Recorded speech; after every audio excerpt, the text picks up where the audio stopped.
Right, hello and welcome to another episode of Inside Out with myself, Neka Unog, and Junior Badila. Recently, we saw from the recent protests across nations in Africa, youth demanding an end to bad governance and how their actions have led to shaping social dynamics and politics. So today on the show, we are going to focus on Kenya and the demands from the youth, the Kenyan youth, and how this demand, the pressure they put on the government, has led to some of the changes that we hear and we see today.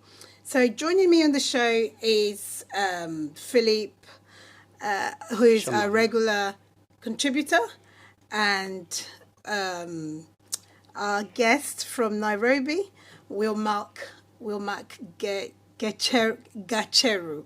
I hope I pronounced that right. Wilmark Gacheru, a blogger and youth leader. Gacheru actively participated in the protests earlier this year and later went into hiding for his safety due to the government crackdown on those that were leading these young voices. Welcome Philippe and Wilmark. Thank you for joining us today on this episode of Inside Out. How are you? It's a rainy day here in England, in London. How is Kenya and Milton Keynes? Thank you for inviting me. As you say, I'm regular to this show. Yeah, Milton Keynes is fine. It's raining a little bit, but everything is good. Thank you. Wilmark? Yeah, you there with us? Me too. Okay. Yeah, from Kenya, we're doing well. Just doing up with our winter season. It's so cold here. Oh. But we thank God for everything. And after there has been a while with demonstrations and peaceful picketing, and things of businesses are returning to normal, and we're getting a new pace. We thank God. That's good. That's good. Thank you, gentlemen, for joining us on this episode of Inside Out today here at AUK Radio. So we know that President William Ruto withdrew the controversial finance bill, which would have seen a significant rise in tax across Kenya, the country, which obviously led to the very disturbing scenes that we saw over the last couple of months. I think about, according to the Human Rights Commission, at least 23 people were killed in that protest. But moving on from this, that very tragic but a very significant time in the history of Kenya, where we can see the pressure of young people, the young voices, on bad governance and some decisions that are not in favor of the citizens. We saw the impact of that. But moving on from that, William, this question is for you as a youth leader and someone who led the protests, and like you said, that you are currently in hiding, or you went in hiding because they were coming after the leaders. What is its current situation now? Well, thank you so much. Again, now there was a month of pain, a month of grief, a month of a lot of blood poured. It really was a month of suffering. It was things were not as usual. Business was not as usual. And then this hit the ground running to liberate our country. As a result of the perplexing and punitive finance bill by the Kenyan government. Right now, we are not still satisfied, but from the point of view, as you can see, I know you following up, things have returned to normal, and things are now calm, but we still keeping vigil to see what the government is doing, because well, they reshuffled the cabinet secretaries as we pledged. They rejected the finance bill, but we feel like there's still some tricks and games that have been played, monkey business, I would call it. But we still so keen to see what these people guys are doing, because at the end of the day, we have make sure we have a country where the young people in suffering, where the young people are on the table, and where the young people, because in Kenya, the highest population is the youth. And Okay. so that's why you saw us in the streets. Nobody funded us so strong. We wake up, we got out of our houses with our phones, flag, and a bottle of water, went to the streets to fight for rights, because time has come.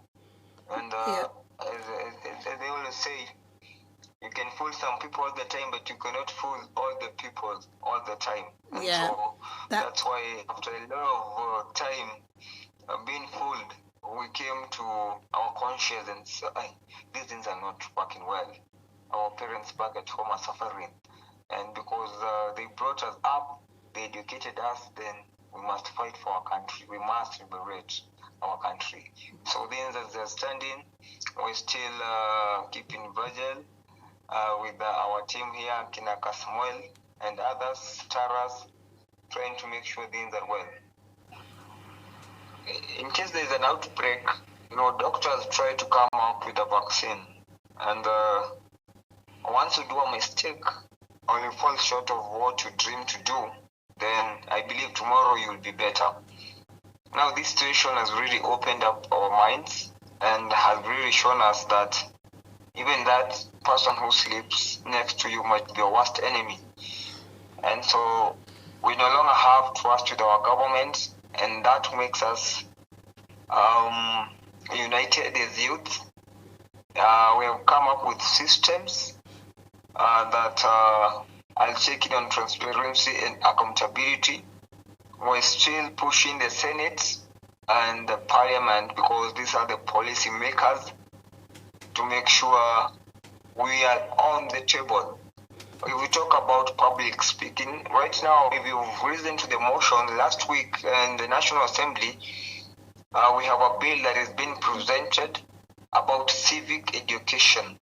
And these are in relation with public participation, so that in each and every other thing that is done in our country, maybe amending the constitution, maybe a bill in a financial year, will be part and parcel of the activity, so that we can foresee each and every other thing that is happening in the country. And I believe by that, we're going to keep vigil, and we are going to make sure that each and every other thing that is being done, if there's policies being made in Parliament, we part and parcel. Yeah. We have a voice, because right now, I think even the systems that we have put in place to participate in decision making in case those who were elected to represent us fail. Okay. So believe me, we are on the right track, and we are ready for this. You're ready for that.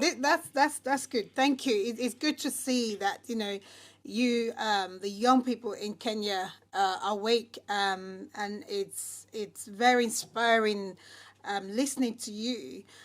Before we go on to our next question, I mean, Junior, what do you make of all of this? It's for the first time. It's for the first time, as Will Mark Gacheru is saying from Nairobi.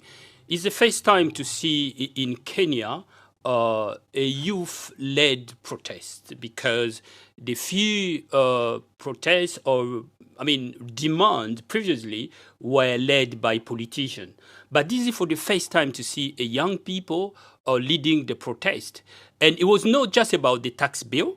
it was about the social demand, about good, as Will Mark said, about good governance, Yeah. about transparency. Yeah. It's about the social Which is demand. very much needed across. We need to bear in mind that Kenya, the 60% of Kenyan population as youth. We're talking about Gen Z, we're talking about Generation X, those 60% of youth. And they realize that, I was listening to some of the comment. One young guy was saying the public spending is so huge compared to the normal I mean for the trade for the public spending is so huge. So Kenyan politicians are the highly paid politician in Africa. So they're spending more on unnecessary or unnecessary issues than to spend on the social, like education and employment. So that's what Will Mark is saying. If you look at demand, as you said, is a cross, going on a cross. End SARS in Nigeria. Later on, there was another revendication in Nigeria. And you're going across in Eastern Africa, you see in Goma, who is nearby the Democratic Republic of Congo, you see that there was a kind of demand, even though in Goma, in DRC, the demand was more in terms of security because of what's going on between Rwanda, Uganda, in the border, but still, it was led by youth. So we're seeing that, I think you can realize that Kenya inspired from NSAR. There was a link, youth-led movement, protest to say, we had enough. We want to control the narrative. We want to control the spending, the public spending. So this is something that we are witnessing now. And as Will Mark said, we don't know where it's going.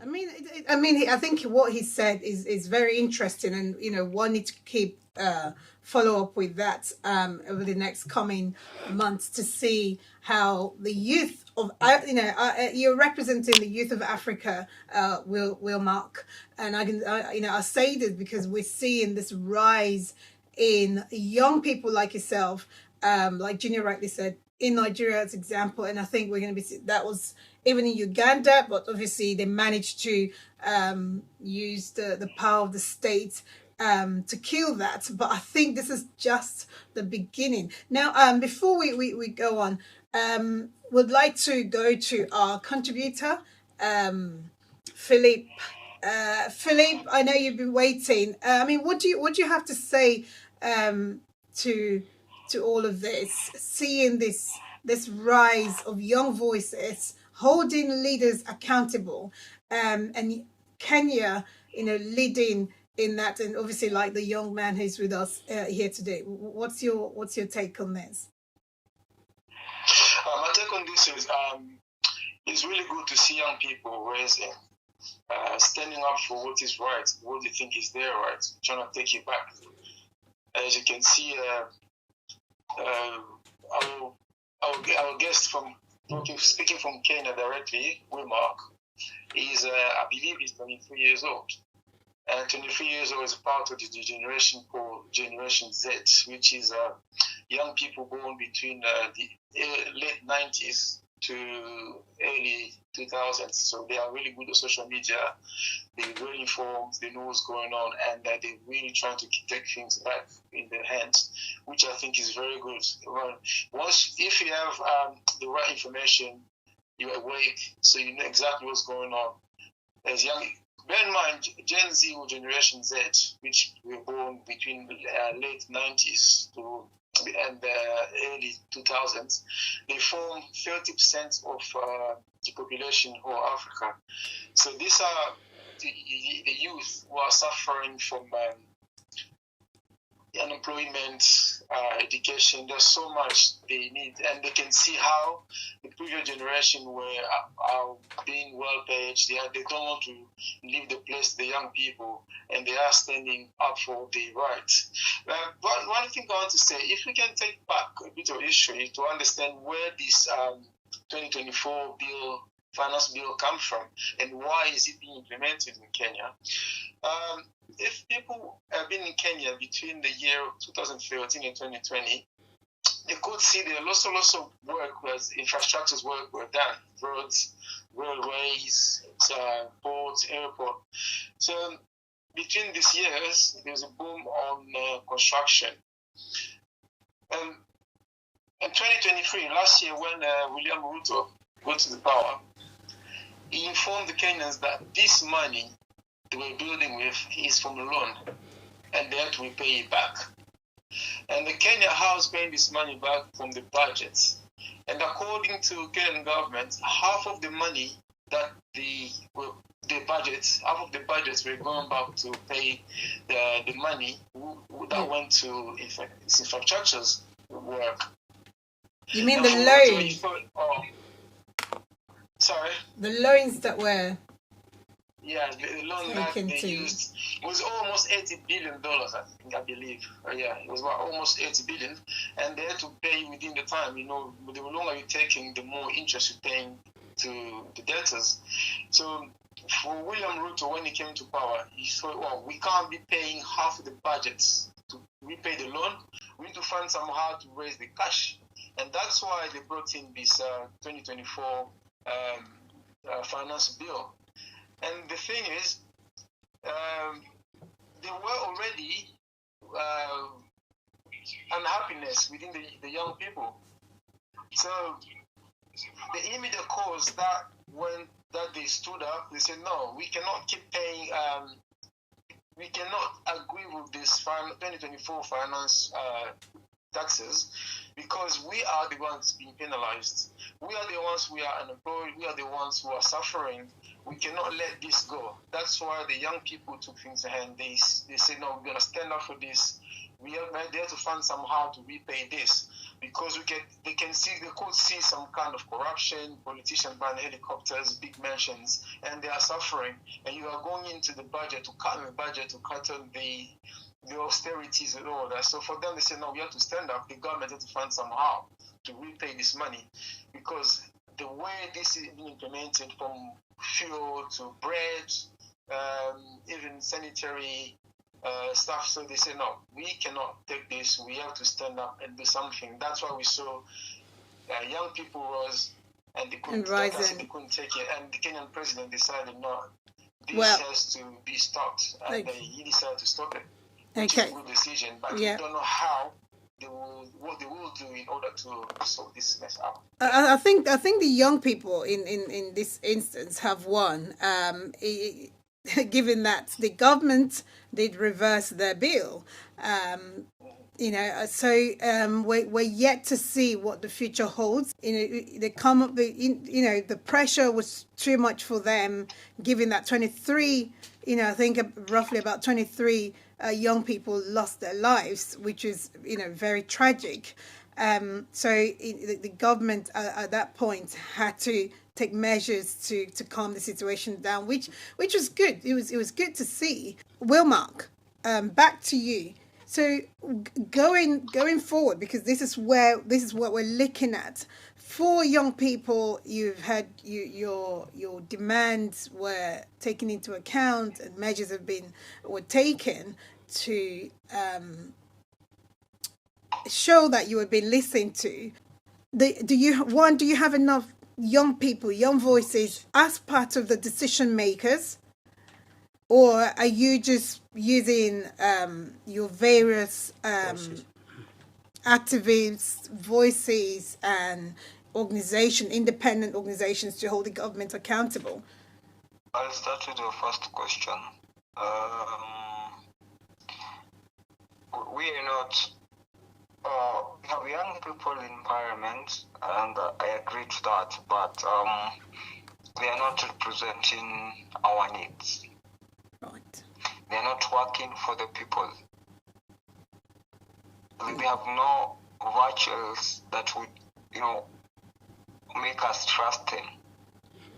And you see, this government has been. Allow me to use a parable. And I'm sorry to do this because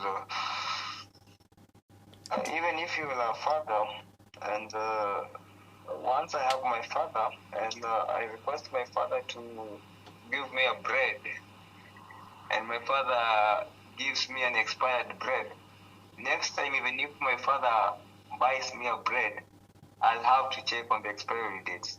Wow.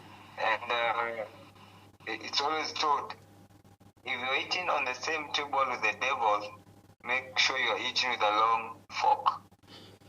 So the government has proved to us that we should not trust them at any time. Because if you remember during the campaigns, there were a lot of promises and a lot of promises for favoring the youth. And but if you trace the 2 years that this government have been, in governance, there's neither of the promises that have come to pass. During Uhuru's time, there was something we called Kazi Mtaani. This was, some work scheduled per week for the youth, and they used to earn around 650 Kenyan shillings per day. So when Ruto came into power, the type of the work, the small tasks that were used to survive because of the youths in Kenya, as you had 60% of the youths. We studied, we've graduated, but there's no work. So at least that one used to keep a lot of people busy, and they used to earn something. Somebody can be able to pay rent. Somebody is able to or if you keep your chicken, maybe in the rural areas, you can buy feed for your chicken, for your animals. As a youth, you can run your errands. But when Ruto came in, he brought Hustler Fund, which is a loan, and he promised to, allow, replace Kazi Mtaani with planting trees. Because I remember the entire world was chasing climate change, and it was saying it's time we work on climate change. And so he said, after me doing away with Kazi Mtaani, I'll give you people work to plant trees. Do you see? Nothing that happened. He also promised to bring industries. We have in Kenya. Actually, Kenya is a very rich country. I'm telling you. He promised to bring industries to process coffee, right? To process, rubber, to process sugar, because we produce sugar cane, to produce flour, but nothing has really been done. And that's why we're saying, as long as we have very few people in parliament who are young, we don't have trust in them. We now have to do it ourselves. We have to do it ourselves. We have to trust no one. We can never trust anyone. Even if, right now, even if a leader tells me, tomorrow I'll give you 100 shillings, don't go to work, I'll wake up very early than yesterday to go to work, because we have really lost trust. And not only the youths, but the entire citizens, because they have really shown us that they are not to be trusted. So as long as we have young people, they are not representing our needs, and that's the most bad thing. Because if you look at the financial bill, the time they were debating the financial bill, I don't know if these people tend to assume they were not born, maybe they were not kids someday. They never held those positions, because I remember there was this section of land, and it was changing land in Kenya from freehold to leasehold. This means even if you have a 20-acre piece of land, right, you will have to pay some amount of money annually. And remember, it is your land, because they were changing small. Then they changed the commission. They were removing the commission that was, there's a commission in Kenya, land commission, that makes sure, if, for example, there is some construction of the road and the government want to construct a road in your land, you are paid and you are compensated. But now they were removing the commission and placing the county government and the national government. So in other terms, if you are very wise, you know this is coming to finish us, because I don't understand how my mother in Ushago or in the rural area, will claim from a cabinet secretary at the national level, we take a petition to be paid for some irregularities of the land. So if you read the financial, it was so controversial, and it was punitive, and it was meant to finish Kenyans. That's why we are saying not trust, even if they're young people. there is no trust. And I thank God that we have value and capacity because we went to school. We can be able to read and understand. So, in conclusion, what do you have to say to other young people like yourself? And again, like you did mention that it's not just the young people. You have the other citizens, regardless of their age, what generation they are. They're outside of Gen Z and is it Gen X? I don't know what the new status are, but these other citizens who want to see good governance in your country, what do you have to say? What do they need to do to support this cause, so that the government will continue to be held accountable, and hopefully they'll change for the better? Yes, nice. This is what I would say from my state, and it's so important, huh? Because one, people, because one, not all our demands are answered. So I'd like to encourage each and every other youth and in this country and any other person who is a Kenyan citizen. It's always good to be, it's somebody said it's very expensive to be literate, and it's also very expensive to be literate. So we have to keep going, and we have to make sure we know the times that we live in. And let me address the young people, because they are the topic here, they are the big thing. Because all it's not for us, the young people, we would not have seen all these things, and governance taking a new direction. So let me talk to the youth. Okay, go ahead. Let me talk to the youth. One is that the future belongs to us. Remember, we are the people who have the energy, we are the people who have the value, we are the people who have the capacity. We are the people who have a lot of knowledge and wisdom that is God given up from the books that we read. God has given us wisdom. And so it's time for us to show our role in youth leadership and governance. And it's upon us now to come up with a lot of systems that will deal with this punitive and dehumanizing and so inconsiderate systems that are in current place all over the Africa. Because if you look at a lot of countries, Kenyans, citizens of those countries, mostly in Africa, they are agonized. They are not happy. We have things like the West is always, belittling us. We as young people in Kenya, in Africa, we need to come together. We have brains, we have minds.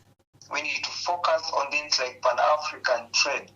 We need to focus on a common currency. We need to pull up our socks. We need to come out of our comfort zones and cocoons and make sure we take these people home. These people who just care for their lives. These people, even after being elected, they even forget where they came from. It's high time that we deal with them. They're not dealing with them with war. It's a mind game. It's a mind game. The next thing. Okay, we're about to round up, so let's give us one more final thought, and then Okay, thank you so much. You realized I talk. I talk. By the way, I talk. So the last thing I would say, thank you so much for the entire globe and the entire world for recognizing the efforts the youth have made in Kenya and in Africa. And we promise you people, we keep vigil, we'll do our best to see our countries in good track, in good governance. We'll lead from the front, we'll impact value, and we'll make sure that we impact a generation. Because I believe if we empower education is an equalizer. And It's only education that will make a son of a pauper eat on the same table with the son of a king. So we will pioneer good leadership, good governance. We'll keep the government accountable. We make sure it's transparent, and we make sure we are the policy makers. Thank you so much. Well, Wilmark, it's been really, really refreshing just listening to your take and the amount of passion in your voice. I think, we really appreciate you being on the show. Just one final word from you, Philip. What's your final take on this whole situation? We've got just 2 minutes to the end of the show before Junior will come back to you. Yeah, I really would like to encourage Wilmark for what they are doing. The Gen Z, as we say, and the Gen Y, just to keep what they're doing to make our leaders, politicians, know without the people, there is no politician. Without people, there is no country. So they need to look after their population. Because when it comes to election, they're the first to go asking people to vote for them. And when they're there, they have to remember what they have promised to the people. So keep their promises. And the best way to keep their promises is to take them, is about accountability. People to remind them what they said and what they are doing. They need to be compatibility. They need to show this is what we say we're going to do, this is what we are doing. So they need to know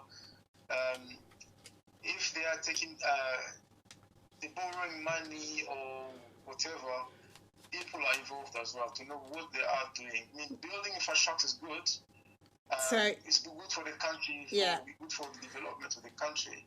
But at least let people know what you are doing, not just come and say we're going to do this and do that.